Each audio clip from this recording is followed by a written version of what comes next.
A todos los estudiantes del curso 222 que están con nosotros hoy, en este día, en esta clase acerca de la evangelización.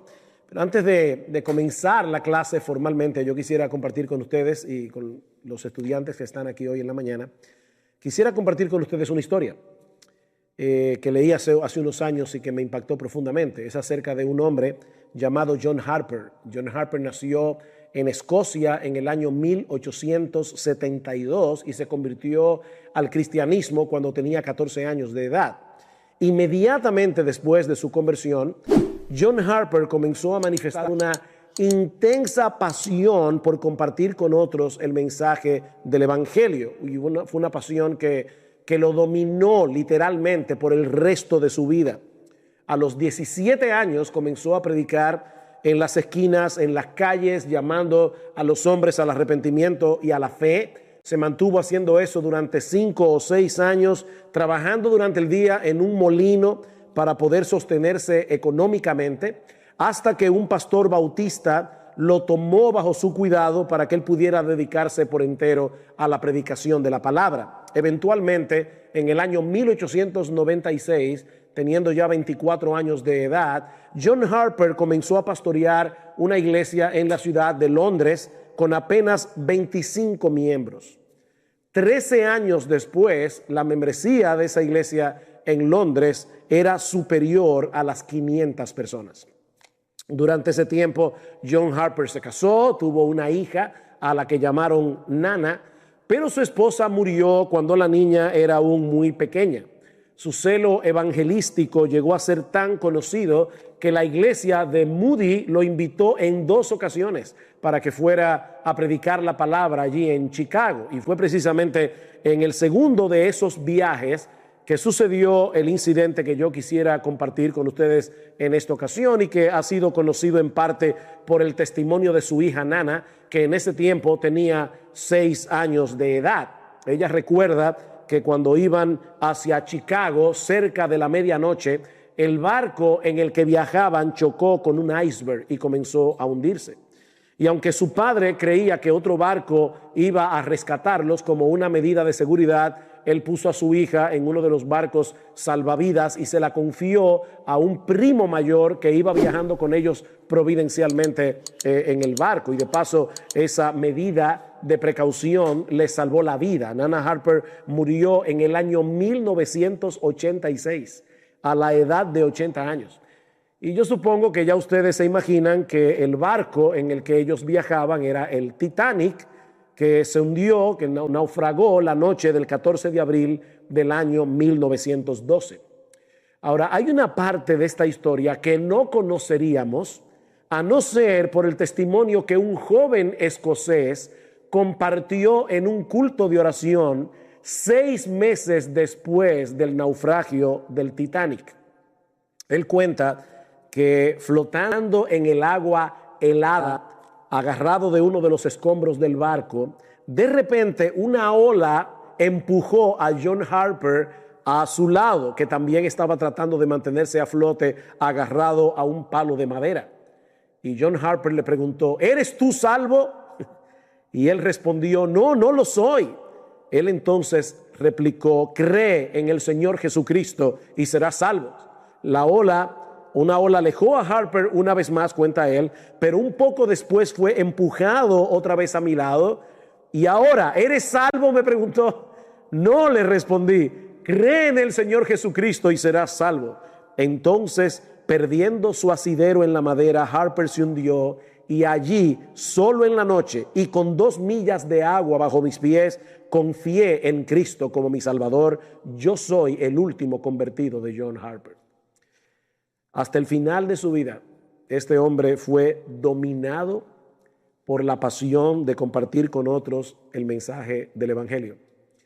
Y estando a punto de morir ahogado, fue el instrumento que Dios usó para que ese joven pusiera su confianza en Cristo para ser salvo. Y es precisamente acerca de este tema que vamos a estar hablando en esta clase. Y yo voy a estar siguiendo muy de cerca 2 libros. El libro de esta clase, que es La Evangelización de Max Stile, pero también vamos a estar usando aquí y allá el evangelio y el evangelismo personal del autor Mark Dever, pastor de la Iglesia Bautista en Capitol Hill. Lo que vamos a hacer en esta clase es responder algunas preguntas muy sencillas acerca de este tema, comenzando obviamente con la más fundamental de todas. ¿Qué es el evangelio?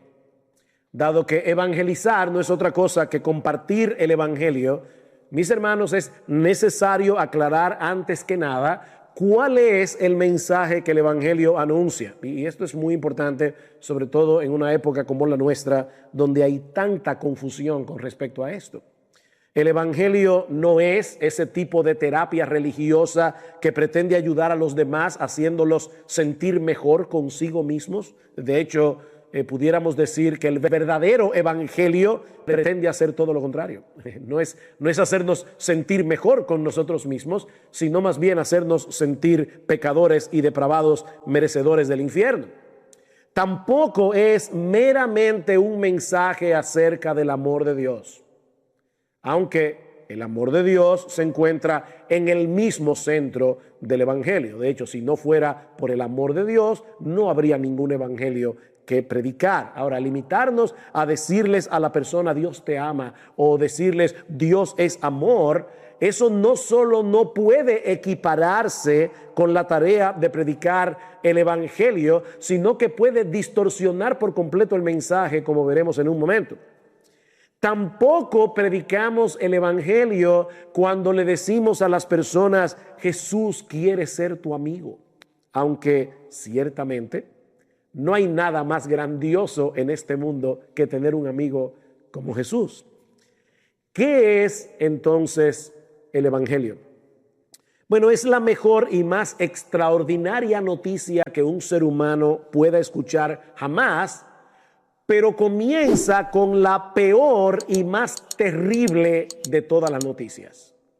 Que todos nosotros nacemos en un estado de rebeldía y de pecado, que nos lleva a violar continuamente la ley de Dios desde que nacemos hasta que morimos. Y por lo tanto, nosotros todos somos merecedores de la justa, perfecta e infinita ira de Dios.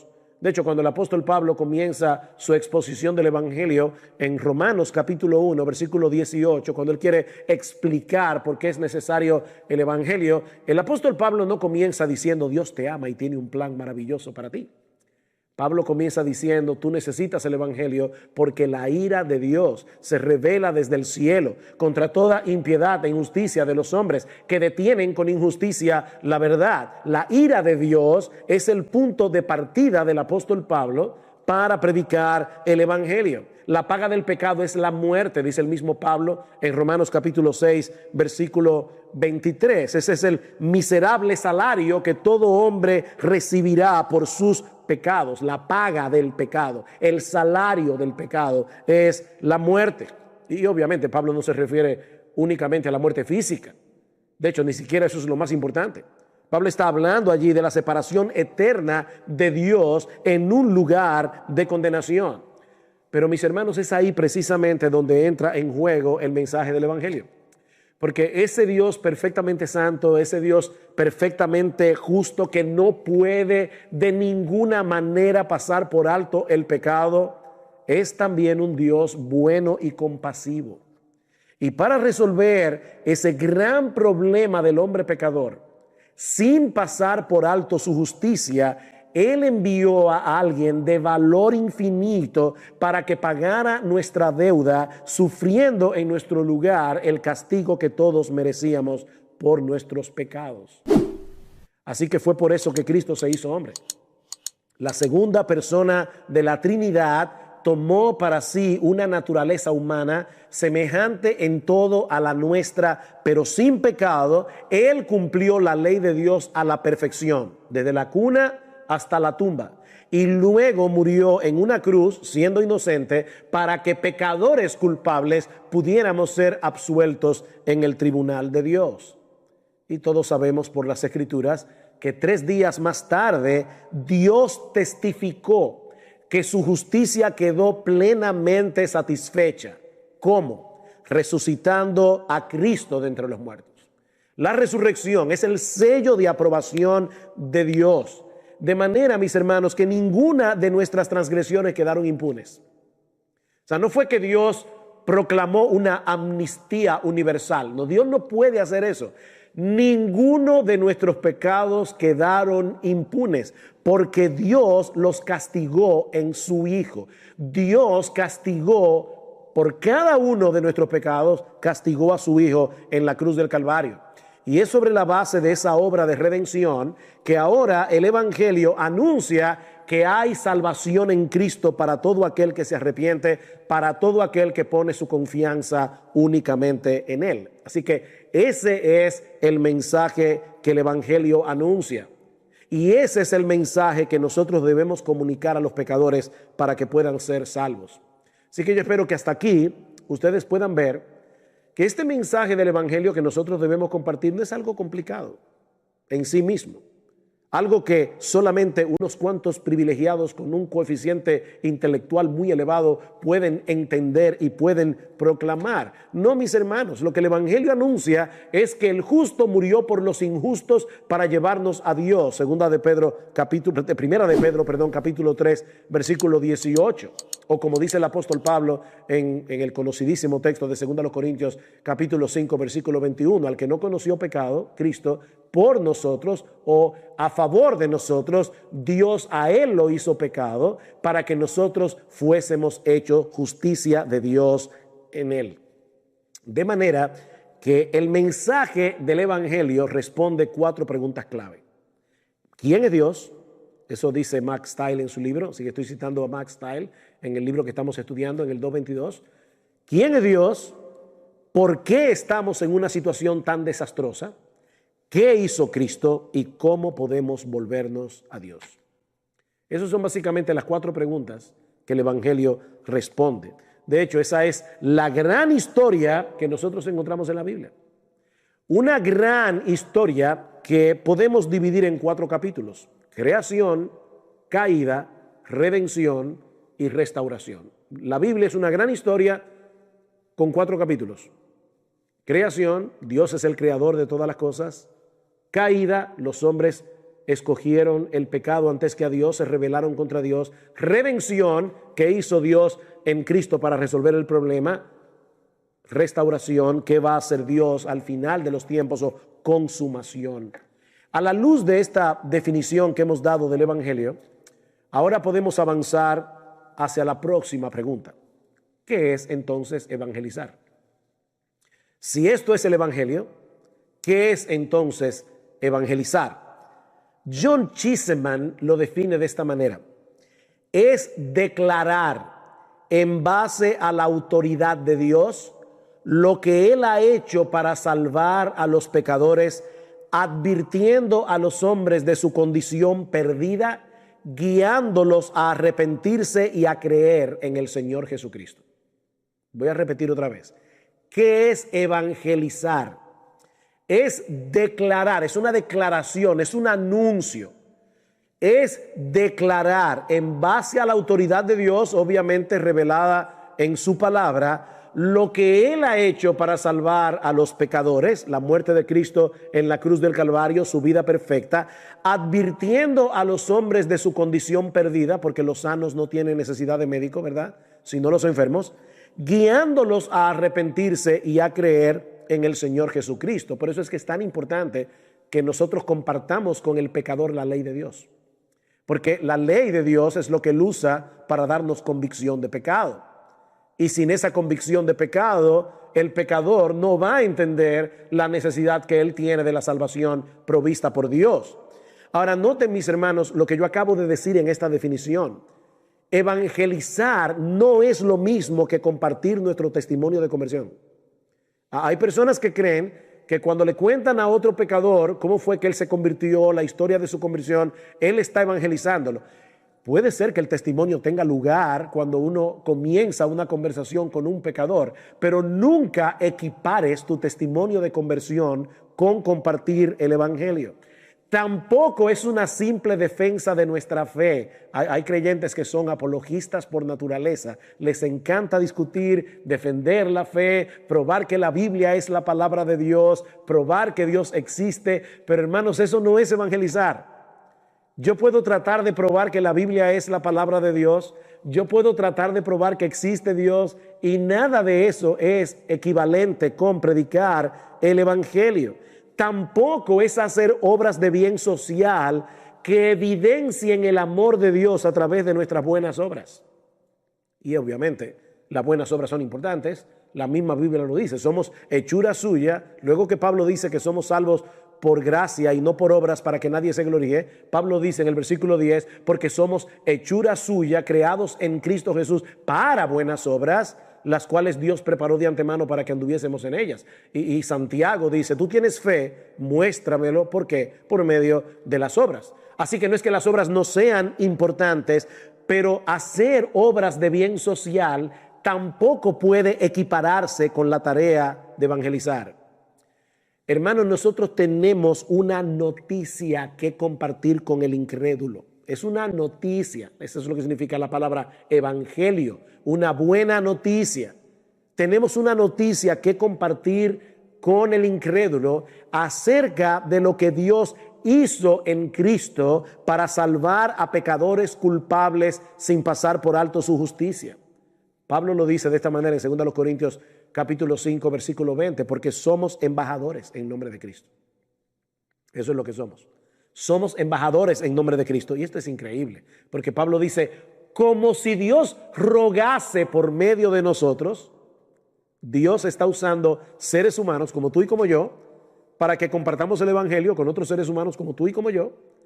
Os rogamos en nombre de Cristo, reconciliaos con Dios. Y ahí es que Pablo añade al que no conoció pecado, por nosotros Dios a él lo hizo pecado para que nosotros fuésemos hechos justicia de Dios en él. Así que evangelizar no es otra cosa que dar a conocer a los hombres el mensaje de reconciliación revelado en las Escrituras. Cuando ese mensaje de reconciliación no ha sido proclamado, el pecador no ha sido evangelizado. Si tú no le hablas a un pecador de la santidad de Dios, de la justicia de Dios, de su pecado, de la muerte de Cristo, del significado de esa muerte, y no lo llamas a la fe y al arrepentimiento, tú no has evangelizado a ese pecador.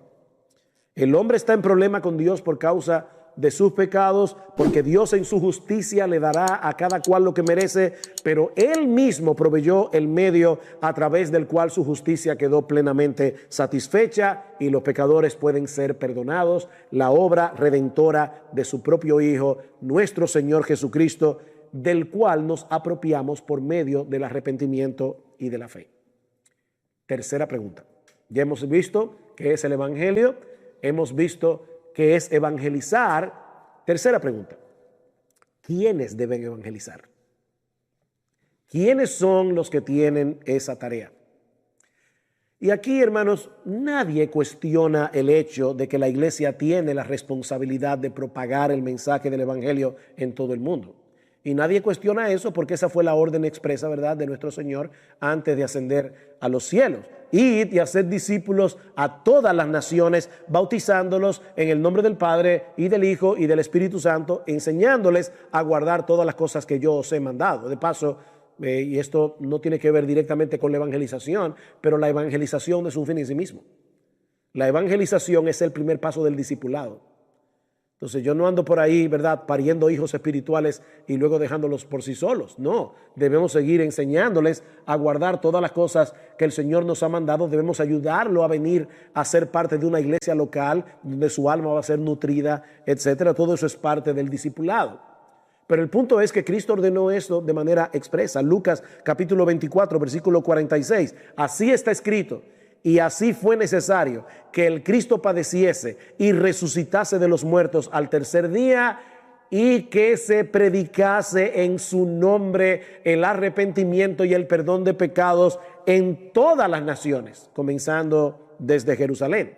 Y eso fue precisamente lo que hicieron los discípulos en el libro de los Hechos. Y una y otra vez nosotros vemos cómo Lucas reseña en el libro de los Hechos el esfuerzo que hicieron los primeros cristianos para llevar el evangelio hasta lo último de la tierra, y aún el impacto de ese esfuerzo evangelístico tanto en Asia como en Europa.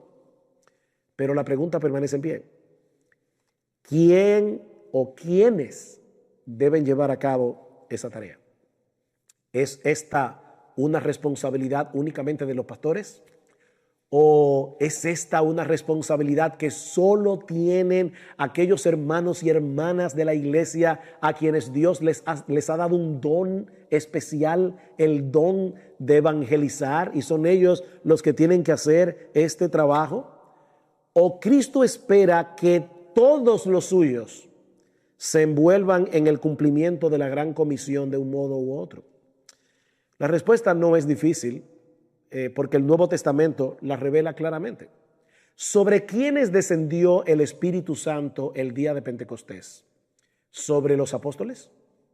¿O sobre todos los discípulos que estaban en el aposento alto?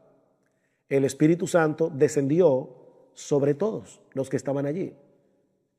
Todos los creyentes, incluyendo las mujeres. Y de hecho Pedro dice, este es el cumplimiento de lo que profetizó Joel cuando dice: el Espíritu Santo vendrá sobre todos, sobre vuestros hijos y vuestras hijas, y todos profetizarán. Y la idea es que cuando el Espíritu Santo viene, una de las obras que hace el Espíritu Santo en aquel sobre el cual es derramado es dar a conocer la palabra.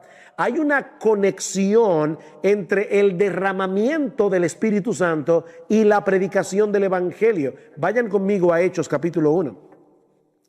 Hechos capítulo 1. Versículo 6. Dice que los discípulos que estaban reunidos en el aposento alto le preguntaban diciendo: Señor, ¿restaurarás en este tiempo el reino a Israel? Y él les dijo: no os corresponde a vosotros saber los tiempos ni las épocas que el Padre ha fijado con su propia autoridad, pero recibiréis poder. ¿Quiénes? Otra vez, ¿los apóstoles o los 120 que estaban reunidos allí? Recibiréis poder cuando el Espíritu Santo venga sobre vosotros, y me seréis testigos en Jerusalén, en toda Judea y Samaria, y hasta los confines de la tierra. Algo interesante que debemos notar aquí: los apóstoles y la iglesia del primer siglo llegó hasta los confines de la tierra, llevó el evangelio hasta los confines de la tierra. Por supuesto que no.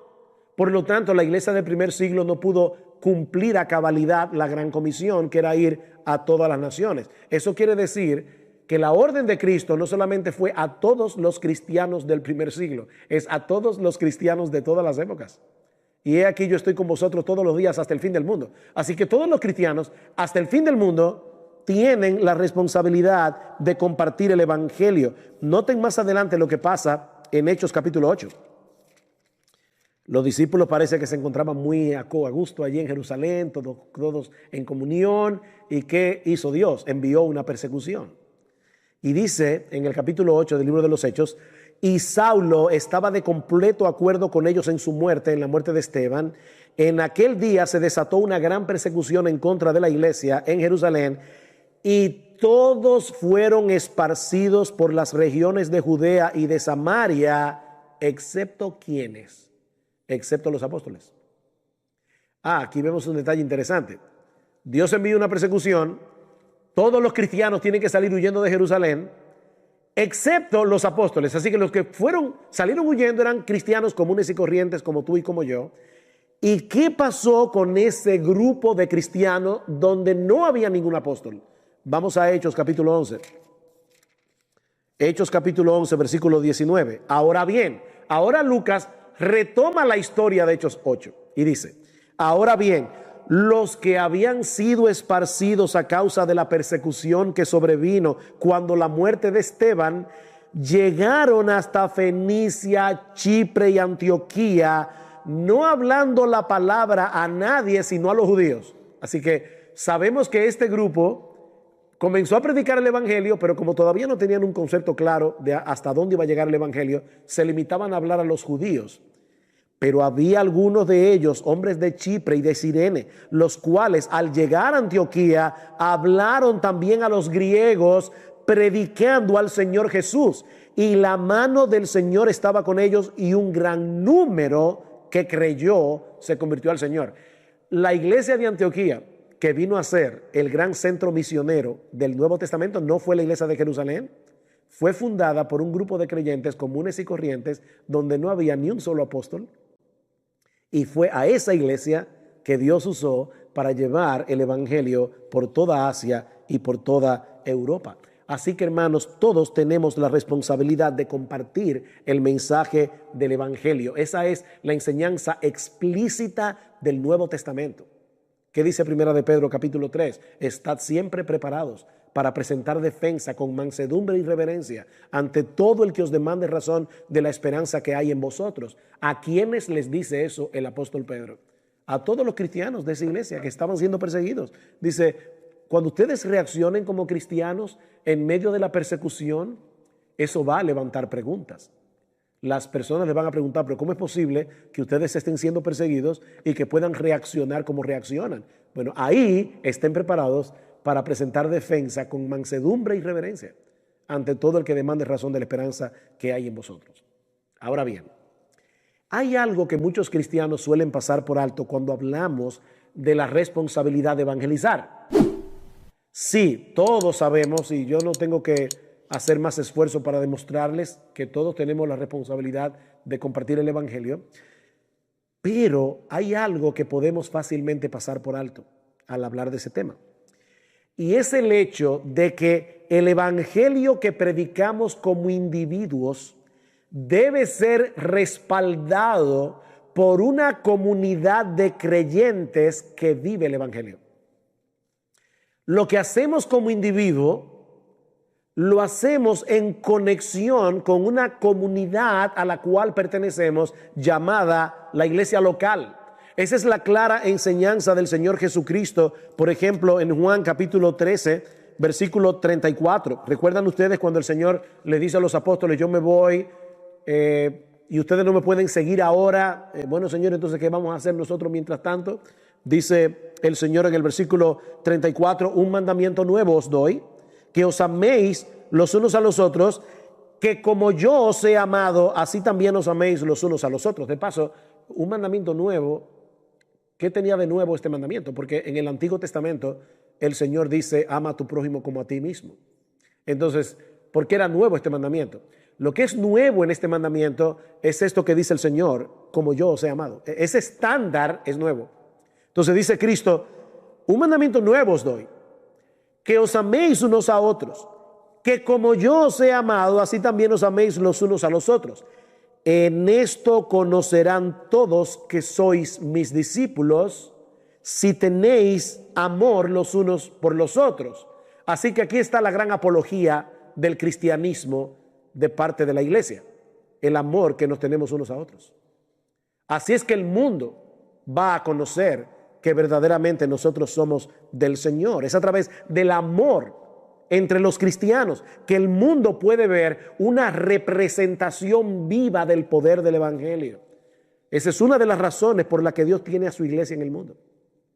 Mark Dever dice lo siguiente: cada cristiano tiene la responsabilidad de hacer visible el evangelio del Dios invisible.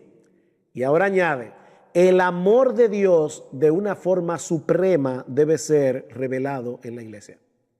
El amor de Dios de una forma suprema debe ser revelado en la iglesia. El tipo de evangelismo que el Nuevo Testamento presenta no es el de creyentes aislados dando testimonio de lo que Cristo hizo en ellos. No.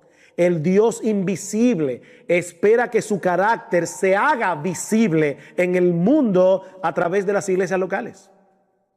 ¿Recuerdan 1 de Juan capítulo 4 versículo 12? Nadie ha visto jamás a Dios. Nadie ha visto jamás a Dios. Si nos amamos unos a otros, Dios permanece en nosotros y su amor se ha perfeccionado en nosotros. El amor de Dios se hace visible. Como dice John Stott, explicando este versículo, él dice, el Dios invisible, que una vez se hizo visible en Cristo, ahora se hace visible en los cristianos si nos amamos unos a otros.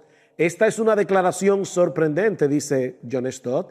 La iglesia local no puede evangelizar, proclamar el evangelio de amor si ella misma no es una comunidad de amor. Así que debemos proclamar el mensaje del evangelio, pero esa proclamación será eficaz en la misma medida en que nosotros seamos capaces de conectar ese mensaje a los ojos del mundo a través de concretar, ese mensaje a los ojos del mundo a través de la iglesia local, el cuerpo de Cristo.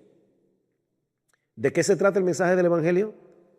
De que Dios amó gratuitamente al mundo con un amor tan grande que estuvo dispuesto a pagar él mismo la deuda del pecador. Bueno, si vamos a estar proclamando ese mensaje, es obvio que solo será eficazmente proclamado en un contexto de sanidad y de amor. Cristo vino al mundo porque el pecado no es un juego para Dios. Y no debe serlo para nosotros tampoco. Pero debemos mostrar de formas concretas ese gran amor que hizo posible una redención tan grande. Así que hemos visto ya qué es el evangelio. Hemos visto qué es evangelizar, hemos visto quiénes deben evangelizar y en qué contexto. Por eso es que Max Stiles habla de crear en la iglesia una cultura de evangelización.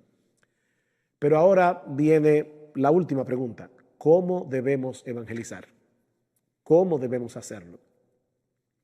Y hay varios puntos aquí que quisiera compartir brevemente con ustedes. En primer lugar, y yo sé que esto puede sonar demasiado evidente, debemos orar. Debemos orar. Recuerden lo que hemos dicho muchas veces. Bueno, digo recuerden, no a los estudiantes del 222 que me están viendo por la internet, pero sí los miembros de nuestra iglesia me han oído decir esto más de una vez. Nosotros somos equipos de rescate que salen al mar después de un naufragio para encontrar cadáveres, pero no para darles honrosa sepultura, sino para darles vida. Y para eso, ¿quién es suficiente? Nosotros debemos orar. Algunas personas piensan que si Dios es soberano en la salvación de los pecadores, entonces no tiene caso que oremos. De hecho, si Dios es soberano en la salvación de los pecadores, en la mente de estos hermanos, de estos creyentes, tampoco tiene caso que prediquemos o no prediquemos. Si fueron elegidos, se van a salvar como quiera. No, el razonamiento bíblico es a la inversa. Precisamente porque la salvación está en las manos de Dios y no en las nuestras, nosotros debemos pedirle a Él que bendiga su palabra, trayendo a los pecadores al arrepentimiento. Si yo creyera que la salvación está en la mano del pecador, ¿para qué pedirle a Dios que lo convierta si Dios no puede hacer nada? O sea, ya Dios hizo su parte. Él trajo a su hijo, envió a su hijo, murió en la cruz, y ahora el pecador que se las arregle como pueda. Pero eso no es lo que la Biblia enseña. Dios salva al pecador. Como dice el libro de Jonás, la salvación es de Jehová. La salvación es del Señor. Precisamente por eso yo puedo pedirle a Dios que obre en el corazón de los pecadores. Noten lo que dice Pablo en Romanos capítulo 10, versículo 1. Hermanos, el deseo de mi corazón y mi oración a Dios por ellos, refiriéndose a sus hermanos de raza, los judíos, mi oración por ellos es para su salvación. Lo sorprendente de esta declaración de Pablo es que unos versículos más atrás, en el capítulo 9, versículo 15 al 16, Pablo dice, porque él dice a Moisés, hablando de Dios, tendré misericordia del que yo tenga misericordia y tendré compasión del que yo tenga compasión, así que no depende del que quiere ni del que corre, sino de Dios que tiene misericordia. Pablo acaba de decir en los términos más claros posibles que Dios es soberano en la salvación. Sin embargo, él dice, pero yo le oro a Dios que salve a los pecadores. Porque, hermanos, Dios no solo eligió a los que se van a salvar, Dios también eligió los medios a través de los cuales serán salvados: la oración y la predicación de la palabra.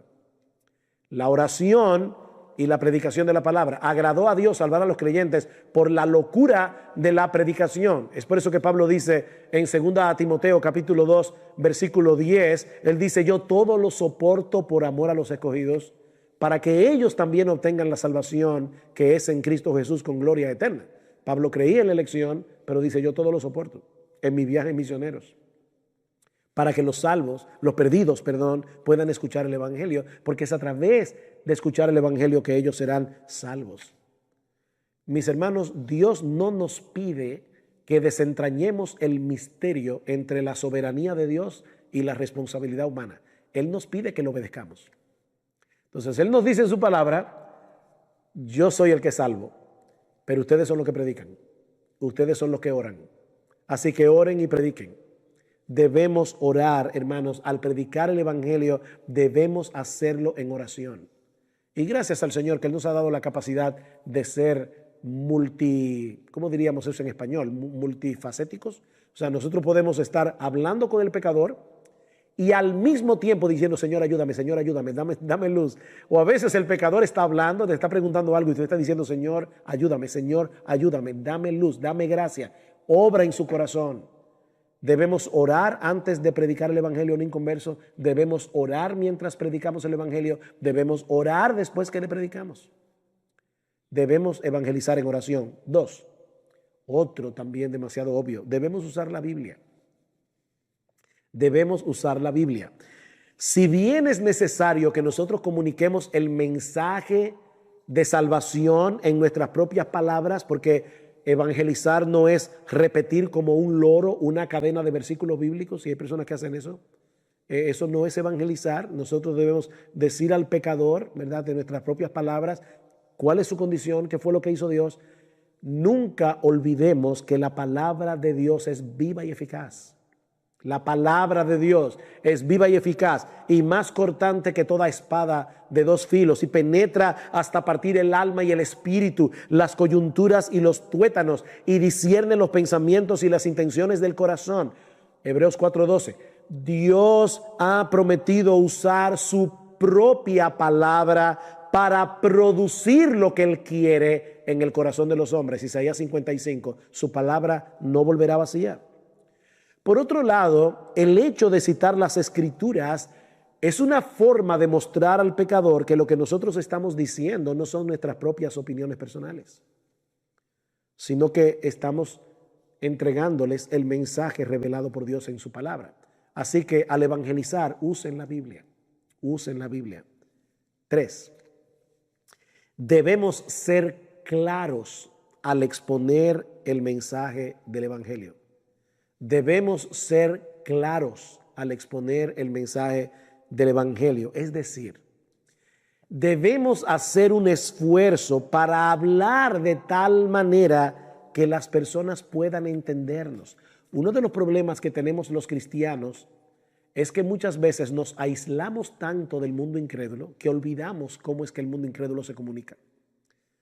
Y muchos de ustedes han oído, ¿verdad?, como el error de hablar cristianés.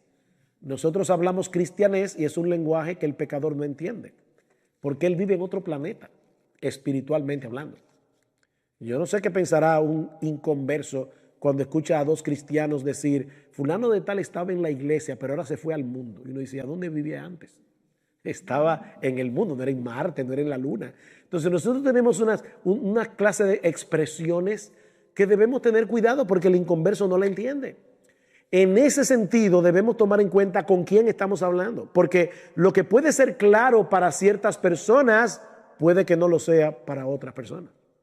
Por ejemplo, una de las palabras clave del evangelio es justificación. Somos justificados por la fe sola, dice Pablo en Romanos. Ahora, cuando el inconverso que no habla cristianés escucha la palabra justificación, ¿en qué él piensa? En excusarse. O sea, cuando nosotros decimos, fulano se está justificando, ¿qué es lo que queremos decir? Que él cometió una falta y ahora él está tratando de explicar por qué fue que hizo lo que él hizo. Entonces resulta que tú le estás hablando al inconverso acerca de la justificación por la fe sola, pero él está pensando en otra cosa. ¿Qué debemos hacer? ¿Eliminar la palabra justificación de nuestro evangelismo?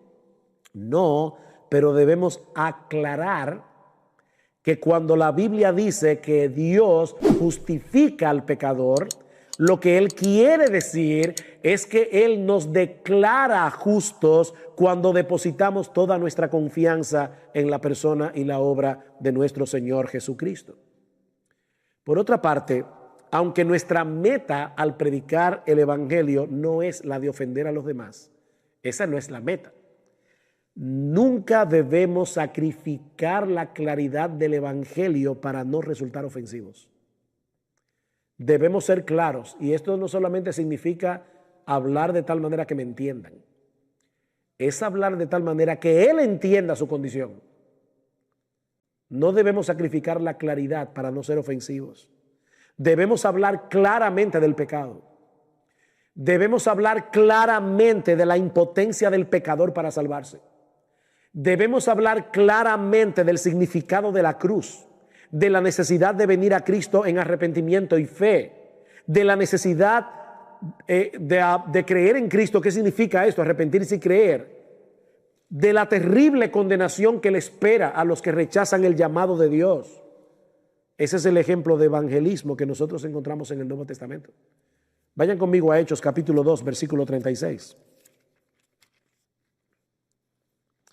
Dice el apóstol Pedro: sepa pues con certeza toda la casa de Israel que a este Jesús, a quien vosotros crucificasteis, Dios le ha hecho Señor y Cristo. O sea, Pedro no dijo, wow, la raza humana ha cometido una falta grave. Ustedes crucificaron a Jesús. Eso es ser bien claro y bien directo. Y ese es un buen ejemplo de evangelismo. Así que no trates de hacer el evangelio más potable rebajando sus demandas o escondiendo aquellas partes de la verdad que no suelen ser bien recibidas, porque si lo hacemos así, estaremos siendo infieles a la encomienda que Dios nos ha dado de traspasar el mensaje de su palabra.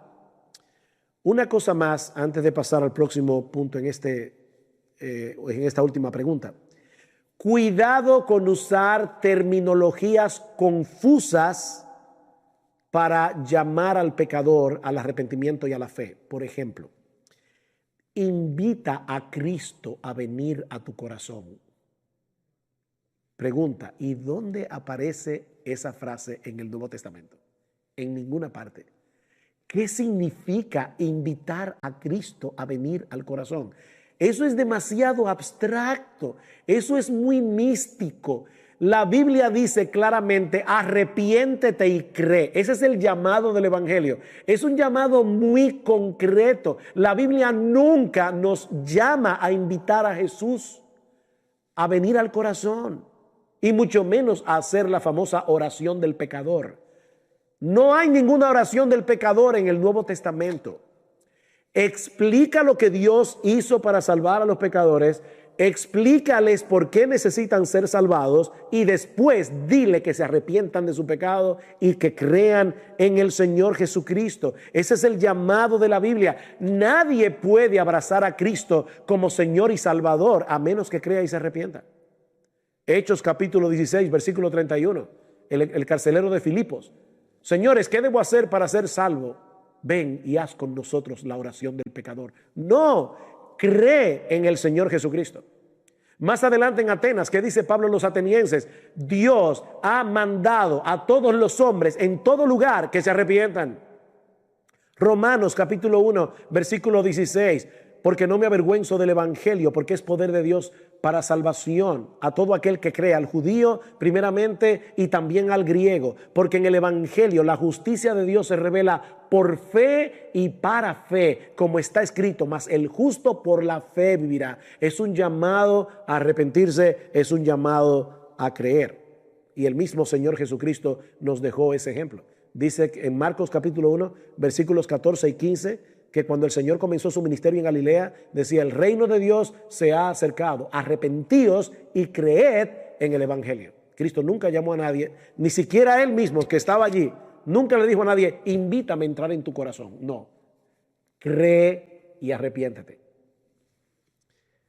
Cuarto, en cuanto a cómo hacerlo, debemos provocar que las personas reflexionen sobre lo que estamos diciendo. Debemos provocar un diálogo.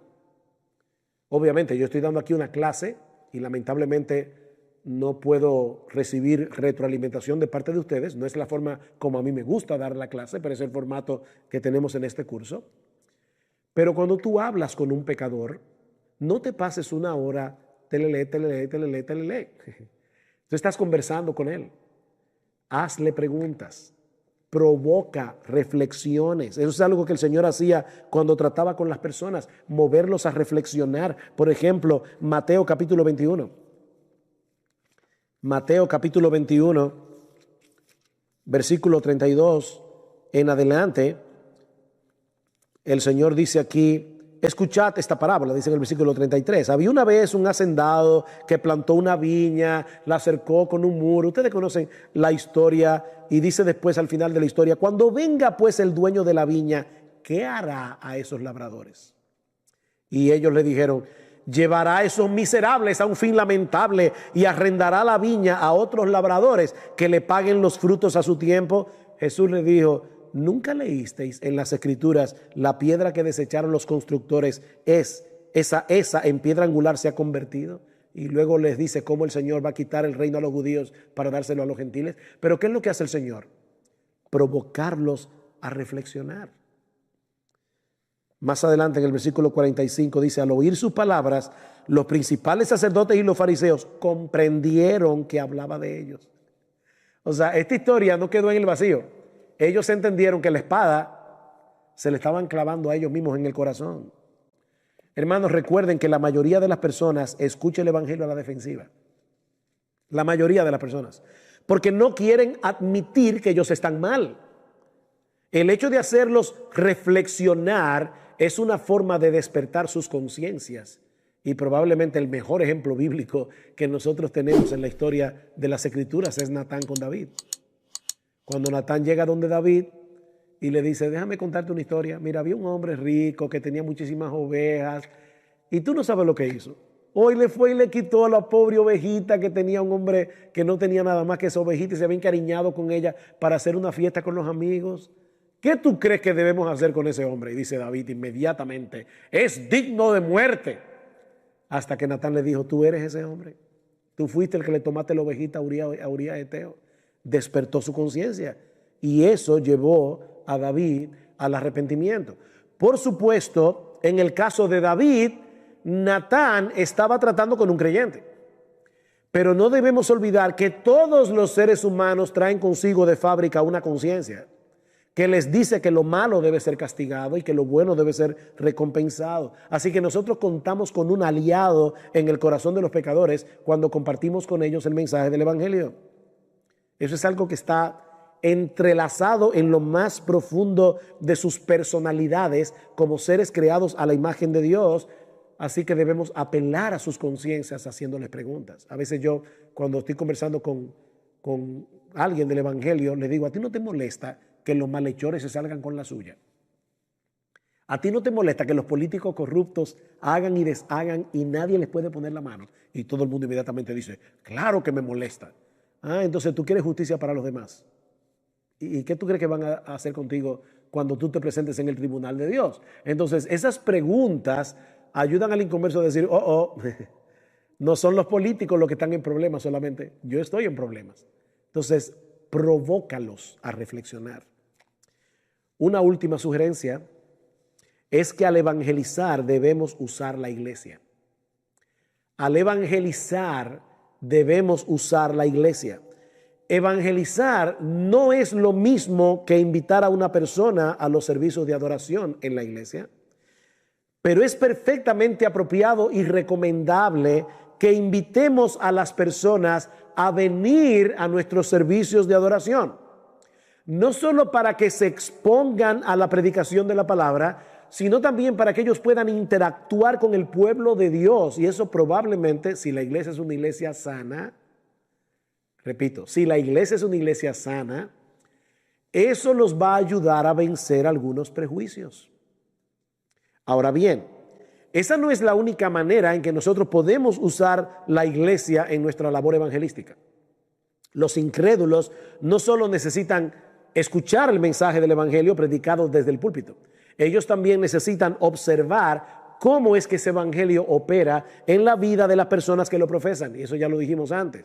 Juan capítulo 13 de nuevo, versículos 34 al 35, que os améis unos a otros. Así el mundo conocerá que sois mis discípulos. Y luego en Filipenses capítulo 2, versículos 14 y 15, dice el apóstol Pablo: haced todas las cosas sin murmuraciones ni discusiones, para que seáis irreprensibles y sencillos, hijos de Dios sin tacha, en medio de una generación torcida y perversa, en medio de la cual resplandecéis como luminares en el mundo. Ustedes son las luces que el mundo tiene, pero el mundo tiene que verlos. Por eso me encanta esta definición que Max Style da de la iglesia en su libro, de la iglesia local. Dice, ¿qué es una iglesia local? Es una asamblea de cristianos nacidos de nuevo, bautizados, que hacen un pacto en amor para reunirse regularmente bajo la autoridad de las Escrituras y el liderazgo de los ancianos para adorar a Dios, ser una imagen visible del Evangelio y al final dar gloria a Dios. Eso es la iglesia local. Nosotros debemos dar una imagen visible del Evangelio. En ese sentido, hermanos, todo lo que la iglesia hace debe ser un reflejo del Evangelio. Cuando los pastores oran en el culto, debe ser un reflejo del Evangelio. Cuando cantamos los himnos, mi gran queja con mucha de la adoración contemporánea es que son himnos muy bonitos, pero no tienen Evangelio. No le explican al pecador que son pecadores y que necesitan la cruz.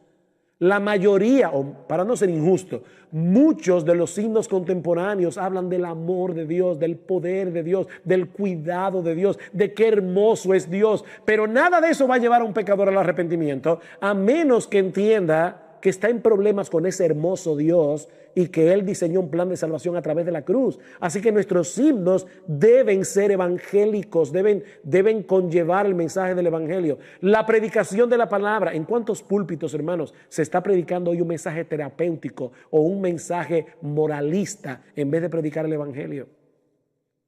Así que los pecadores van a la iglesia y no escuchan el evangelio, lamentablemente. Lo que estamos diciendo es, trae al pecador a la iglesia para que él oiga el evangelio cuando oramos, para que él oiga el evangelio cuando cantamos, para que él oiga el evangelio cuando predicamos, para que él vea el evangelio cuando celebramos la Santa Cena, para que él vea el evangelio a través del bautismo. Es que todo debe ser un reflejo del evangelio. Pero el papel de la iglesia en el evangelismo no se limita a lo que sucede los domingos en el servicio de adoración. Mark Dever dice: sí, tú debes invitar a las personas a los servicios en la iglesia y a los eventos evangelísticos especiales, pero debes considerar también traerlos a tu propia vida y a las interacciones de relaciones que existen en tu congregación. Invítalos a tu vida, no solamente a la iglesia. Hermanos, ese es el gran reto de los cristianos: ser distintos sin aislarnos. Ser distintos sin aislarnos. De Cristo se dice en la Escritura que era amigo de pecadores. Mateo capítulo 11, versículos 16 al 19. Él era amigo de pecadores. Sin embargo, en Hebreos capítulo 7, versículo 26, dice que era separado de los pecadores. Por fin, ¿Cristo era amigo de los pecadores o era separado de los pecadores? Sí, las dos cosas. Ambas cosas eran verdad con respecto a Cristo y debe serlo con respecto a nosotros. Yo creo que el punto está en entender que nosotros no vivimos para nosotros mismos. Porque no vivimos para nosotros mismos es que somos distintos. Pero esa es la misma razón por la que no debemos aislarnos. Estoy leyendo un libro escrito por una hermana que antes fue lesbiana y que fue activista feminista, profesora de literatura inglesa en la Universidad Rosaria Butterfield. Y ella nos cuenta cómo ella conoció al Señor, una persona súper intelectual. Y sin embargo ella nos cuenta cómo en una ocasión ella escribió un artículo en el periódico de su ciudad en contra de los cristianos. La respuesta que recibió lamentablemente de los cristianos fue increíblemente airada, diciéndole que ellos van a estar contentos cuando la vean ardiéndose en el infierno. Hasta que un pastor le escribió una carta muy razonable y muy amorosa. Y dice ella, esa fue la única carta que yo respondí. Ese pastor la invitó a su casa a cenar junto con su esposa. Y dice, ellos se hicieron mis amigos. Y no solamente se hicieron mis amigos, dice ella, se hicieron amigos de mis amigos, que ya ustedes se pueden imaginar con qué grupo ella se desenvolvía. Ella vivía con su pareja. Y poco a poco, dice, yo me di cuenta que ellos no se habían acercado a mí como un proyecto evangelístico. Ellos estaban interesados en mí como persona. Y la ganaron para el Señor. Y ahora Rosaria Butterfield es la esposa de un pastor que está escribiendo libros para ganar a otros para Cristo dentro de su comunidad LGBT, de su antigua comunidad LGBT. Entonces, hermanos, nosotros somos sal y luz del mundo, y eso no se puede hacer por control remoto. Nosotros tenemos que estar cerca del pecador. Hay un mundo allá afuera urgentemente necesitado del mensaje de salvación que el Evangelio anuncia, y nosotros tenemos la responsabilidad de dar de gracia lo que de gracia hemos recibido. Es por eso que es tan importante crear una cultura de evangelismo en la iglesia, como Max Stiles demuestra en su libro. El evangelismo no es un programa. Las personas dicen, entonces, ¿cuál es el programa que esta iglesia tiene para evangelizar? No, esta iglesia no tiene ningún programa para evangelizar. Esto no es un asunto de programa, es un estilo de vida. Es un estilo de vida que un grupo de creyentes que ama a Cristo y ama a los perdidos está dispuesto a asumir, saliendo de su zona de comodidad para alcanzar a los perdidos con el Evangelio. Es de eso que se trata todo esto. Nuestra responsabilidad no es convertir a los pecadores, gracias al Señor.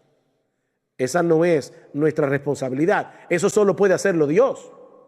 Pero Él nos ha dado el privilegio de ser embajadores para rogar en su nombre a los pecadores que se vuelvan a Él. Y ahora escuchen la parte más impresionante de esto. Cuando nosotros nos envolvemos en el evangelismo personal, no solo pecadores pueden ser salvados y traídos de la muerte a la vida, sino que también nosotros mismos recibiremos el beneficio de un mayor entendimiento de las riquezas que tenemos en Cristo. Cuando tú predicas el evangelio, tú afianzas el evangelio en tu propio corazón. Por eso quiero concluir la clase con esta cita de Max Stiles que me impactó profundamente cuando la leí.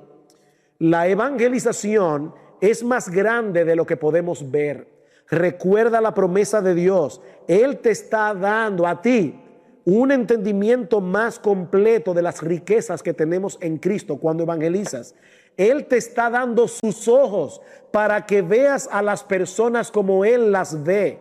Él te está ayudando a comprender el rico significado del mensaje que llevamos y te está ayudando a depender de Él para obrar en la vida de otras personas. Así que cuando tú evangelizas, no solo puedes ayudar a otros, te estás beneficiando tú.